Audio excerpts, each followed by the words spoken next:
Hello everyone, today we are breaking down episode 1 of Ballads, Brawlers, and Bloodied Blades of The Witcher Blood Origin. But before that, remember to like the video, helps out the channel a lot, and subscribe, and yada yada yada, let's get to it. The first thing we see is a battle taking place between the Scoia'tael and the Temerian army. The Scoia'tael is a rebel group mainly consisting of elves. They are aligned with Nilfgaard. They are helping them fight the northern kingdoms like Temeria because of the discrimination they have been subjected to. You may recall in season 2 of The Witcher, all of the elves in the northern kingdoms were rounded up and imprisoned because there was a chance they could be spying for the enemy. We see that Jaskier is at the battle. He is tied up. He is a prisoner of the Temerian army. The elves are trying to save him. In season 2 of The Witcher, we find out that Jaskier has been smuggling elves out of the northern kingdoms. That is why Temeria has him as a prisoner, and that is why the elves are trying to save him, since he has helped their cause. Just as Jaskier is about to have his head split into two, a elf mage comes to his rescue and freezes time. The elf is initially in the form of Jaskier, then changes to the form of the Wild Hunt for some odd reason. Then Jaskier is transported to another place away from the fighting. The elf has changed forms again, this time into a woman. She saved Jaskier to tell a story that has long been forgotten. That is what she does, she says. She transports to different worlds, collecting stories and retelling them when the world needs them the most. The elves need a story that inspires hope amongst their people. She believes Jaskier is the one to tell it since they trust him. The story is called The Story of Seven, which is the story of 7 estranged warriors who come together to fight an unstoppable empire, bring humans and monsters to the world via the conjunction of the spheres, and create the very first version of a Witcher. That is a literal line from the show. She begins the story and Jaskier is writing the tale in the background. This takes place before the conjunction of the spheres, 1200 years before the events of The Witcher. We start off following the Lark. She's entering a town. We find out she is a bard herself singing at a local tavern. One of the patrons of the tavern gets a little handsy with the serving girl. The Lark saves the lass just in time, throwing a knife at the man's knee. The Lark then fights off his friends, sending them running out of the tavern. We then find out the name of the serving girl as well, which is Ithlani, which may sound familiar to some. She has the gift of prophecy, her most famous one being about the end of the world, which we hear in the main show a number of times. Also, there seems to be a resemblance between her and Ciri. Is this hinting at something? I don't know. Maybe something to remember though. We are now at Zintrea, one of the Elven Kingdoms. This may look familiar to some. It is where Ciri is originally from, but the name was changed to Zintrea when humans took it over. King Alvatir, I may mispronounce some of these names, forgive me, he was just crowned and wanted to walk amongst his subjects despite the threat of assassins from other kingdoms. Currently, Zintrea has been in war with other Elven kingdoms, Praetia and Dorwyn. They have been at war for 1,000 years. The royal family gets attacked in the streets by assassins, but the royal protectors are there to fend them off. They are called the Dog Clan. They are basically Kingsguard members. We meet another member of the Seven, Fjall Stoneheart. He, the king, and the princess fight off the remaining assassins. We are now in the royal apartments and Zintrea. The princess, Merwin, is a bit shaken up about the experience in the streets. We find out that Fjall is her sworn shield. We also find out there is more to this relationship than just business. They are romantically involved, but promised each other to stop this relationship since it can never be. But Merwin does not want to hide her feelings. She nearly died. She wants to embrace them. The two start to kiss and then they have the sex. Other members of the Dog Clan go looking for Fjall and notice he is not outside Merwin's door like he's supposed to be. They enter the princess's chambers and see the two in the middle of the act. The two members of the clan look disappointed in Fjall and leave. If you're gonna bang a princess, probably should lock the door. Also, I would think the Dog Clan members would knock first before entering a royal apartment. Fjall is escorted out of Zintrea by his father, the leader of the Dog Clan. Fjall's punishment is banishment. King Alvitir does not want word spreading of his sister being deflowered.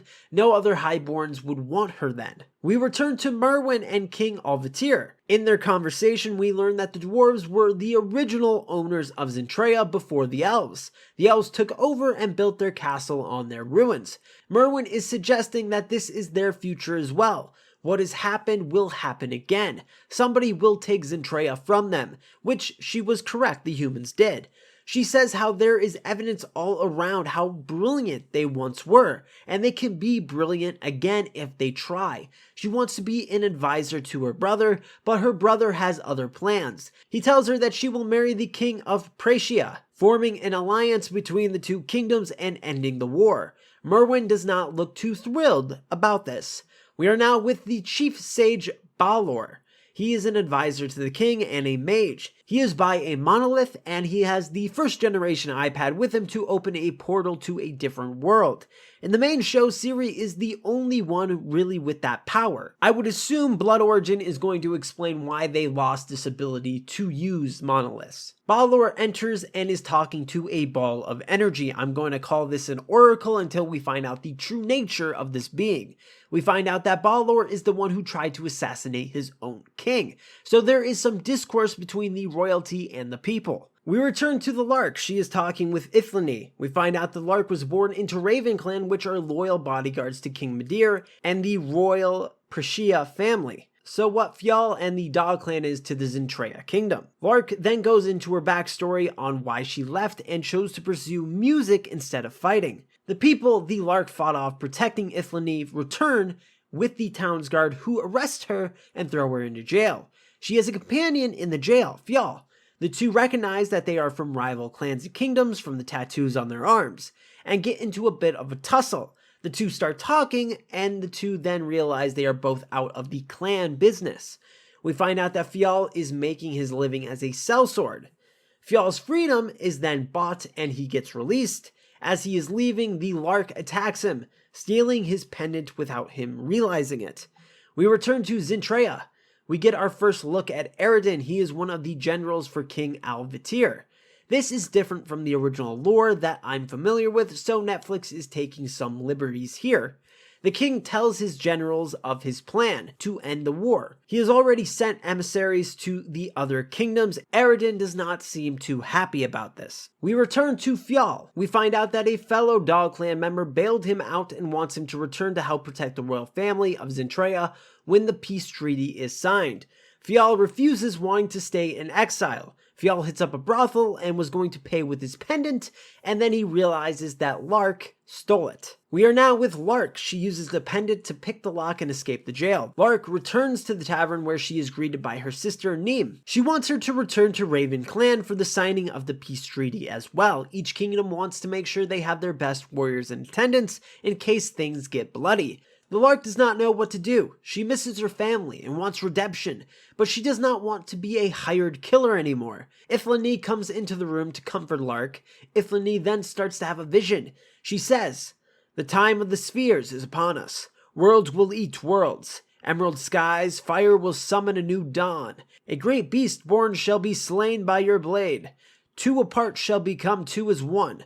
The Lark's most precious notes shall be the key to all things, and a quest in the name of your clan will bring you redemption." So basically some stuff is about to go down, and Lark is going to play an important part. We have already seen the skies turn green, so the rest will come to pass in the future episodes most likely. Ithlinne passes out. Lark asks her mother about Ithlinne's visions. Her mother says everyone she has had has come true.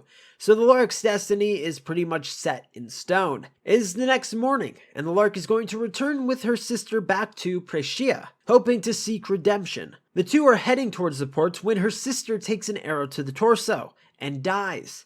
The Lark kills the assassin and then challenges the rest of them. They all come and fight. The Lark takes care of them all. Fjall comes in at the end as well to help out. The two start looting the bodies, and Fjall recognizes a mark of Zintrea on one of them. The Lark recognizes one of the dead as well from Praetia, and they find a dagger from Darwin. So it seems these assassins are from the warring kingdoms, but are working together. They work out that the armies of the kingdoms are going to make a move against the monarchs, and that they don't want clan members being there to protect them. That's why they sent assassins after them. They both realize they need to get to Zintrea to warn the clans of this trap before they all end up dead. They leave together. We also find out the name of the Lark, Ayla. We're back in Zintrea. The three kingdoms have come together to sign this peace treaty ending the 1,000-year war. King Alvitir starts speaking. Balor leaves the gathering. Then a lot of other subjects from the different kingdoms start leaving as well. Merwin seems to have a stomachache and leaves the gathering as well. Eredin follows closely behind them and locks the door once he leaves. Merwin slits the throat of a dog clan member, seeming to be a part of this betrayal. A monster comes out of the sky and starts shooting lightning bolts at the monarchs and clan members, blowing them up.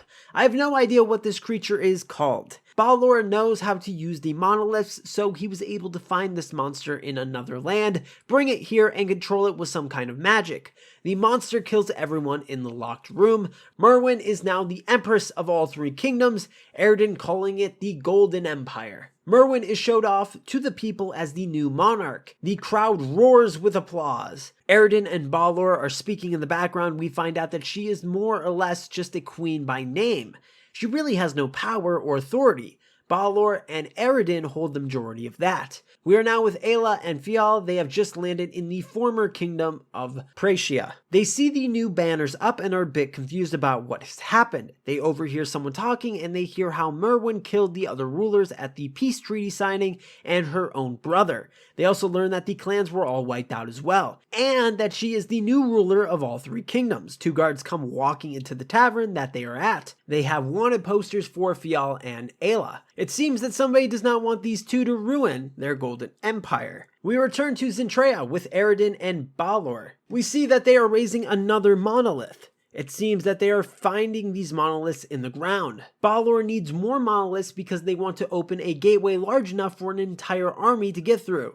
So it seems Eredin and Balor want to conquer other worlds, which is why it was so important to get the three kingdoms under one banner. We return to Fial and Ayla. They talk about the deaths of their clans. Fial mentions how there was a mage in Zintrea who dug up dwarven monoliths and was able to open portals to different worlds. His name, though, was Sindral, who we have not seen yet. So the monoliths seem to be from dwarven descent, not elven. The two make a blood oath to get revenge for their fallen clans. We return to Zintrea with Merwin. She says that Balor and Eredin want to conquer these new worlds, but she wants to civilize them.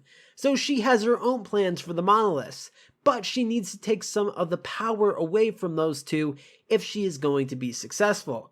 We then get our first look at Sindral. He's in prison questioning what he has done. He has given Balor and Eredin the power to conquer other lands, and not for the better. Balor gives him the iPad to put in the final calculations to connect the rest of the monoliths in the Empire. So Balor really does not know how to use it. He's like Steve Jobs. Someone else builds it and he just gets all the credit for it. We are back with Fial and Ayla. They are looking for Ayla's former swordmaster to help them in their fight for vengeance. The swordmaster was banished from Ravenclan after she introduced music to Ayla, who then left to become a bard. We are now with Balor. He is talking to the Oracle. We find out the Oracle granted him the monster, which he is thankful for. But he wants to rule. He wants to be emperor. But he knows the masses would never accept him being lowborn. He asks the Oracle for chaos magic. Now in the main show, using magic is called using chaos. So maybe at this time they have magic, but it is nowhere near as powerful as the chaos magic he is speaking of. So this is going to be the first instance of chaos magic being used in the Witcherverse. Fial and Ayla are in Skin's tent speaking about the vengeance they seek. Skin's ancestors were slaughtered by Zintrea, so she has a reason for revenge as well. Skin gets under Fial's skin, and the two begin to fight. Ayla tries to break it up, but then she joins Fial in trying to fight Skin. Skin handles both of them with ease. She just wanted to see what she was working with, wanted to see how well the two work together. So Skin will be joining the group on their quest, but she thinks they need some more allies.